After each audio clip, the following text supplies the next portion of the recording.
Good morning, Fiona Hardy. Welcome to Yellow Shelf. Thank you so much for having me. I'm super excited to be here. Oh, it is my pleasure. I'm feeling very honored. Old Games, your new book is out now. Tell us all about it. Yeah, so Old Games is it's out now, and it's the sequel, but also a standalone, you could say as well. But a sequel to Unbury the Dead, which was my first crime book, written after I'd written a few kicks as well in the past. And it's about Teddy and Alice, who I find very hard to describe because they're like problem solvers, but also problem causers a lot of the time. They're kind of petty criminals who work for a criminal organization, but a lot of the time they do legitimate jobs like looking for missing people. They work as chauffeurs and things like that. But sometimes they're doing pretty dodgy stuff as well. In this one, they are doing a legitimate job, which is that they are searching for the missing ashes of Perrineau, who is a late tennis player. He's been dead for 7 years now, and somebody has stolen his ashes, and they need to be the one who find them. And it kind of puts them in a world of like wealth and luxury, and it's a bit of a new world for them. But the problems that money cause people is not like a new thing for them at all. So, um, they get to meet a lot of, I mean, people of all sorts for them, and they don't always. Sounds a little bit twee when I say it like this, but they don't they don't abide by the law to do anything. So, everything that they're trying to do to solve the problem is pretty dodgy, but that's okay.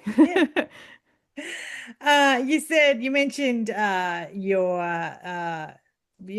previous book that was out last year. It's quite successful. Well done. Yeah, thanks. I'm Bury the Dead. It's funny because it took about 10 years from when I first came up with the concept, though it was a different concept originally, to be turned into an actual published Unbury the Dead. And then it went from 10 years for that to a year in between Unbury and Old Games. And then theoretically, the third book in the series will also be out March 2027. So, Yeah. yeah, I think all that time spent kind of really working with the characters and getting a feel for the actual like world of them Yes. means easy to kind of drop in and yeah, figure them out. Yeah, and I love the reality of your journey and you sharing that because yeah, being an author is a journey often and well done on the back of success and the success to come as well because I know this will be really popular. Do you want to tell us a bit about Fiona Hardy or the author? What do we need to know if we're wanting to get curious about you as an author? And I know you mentioned to me off camera you worked in a bookstore. Tell us, what do we need to know? Yeah, so I've been working now for more than 25 years. I think it was 27. I can't figure it out. I was in high school, I did work experience Wow. in a bookshop, and then I kind of never left. I've worked in different bookshops, Yeah. but it's all that I've really wanted to do. So it's been amazing working in bookshops. I think it's helped me know a lot about, I mean, a lot of different genres. I have to read a lot of different things. And in order to stay across books in general, to be a good bookseller, you kind of try and read broadly. You can't read everything or every genre, but that's why I was reading kids' books even before I had kids. And, I was reading a lot of crime because I was reviewing it for our year. And then you try and just read random things here and there to just stay relevant.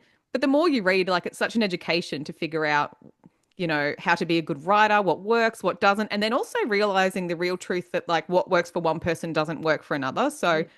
nobody no book in the bookshop is loved by everyone who comes in. There are books that people will rave about, and then you show someone else and they're like, oh, I'm not reading that. I hate them. Okay.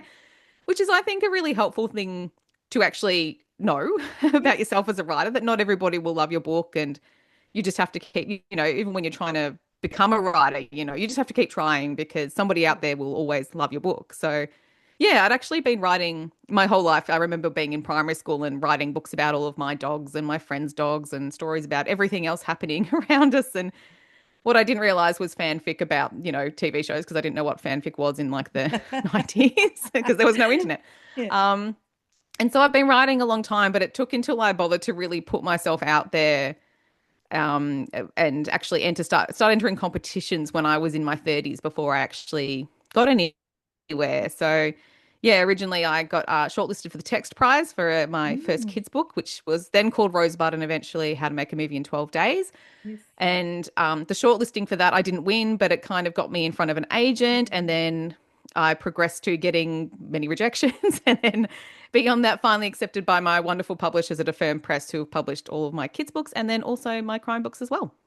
Yeah, well done, Fiona. Oh my God, persistency, like the Yeah. journey of yeah. It's yeah, grateful that you shared that because I think that's really powerful when people understand often this journey is long and windy. So well done.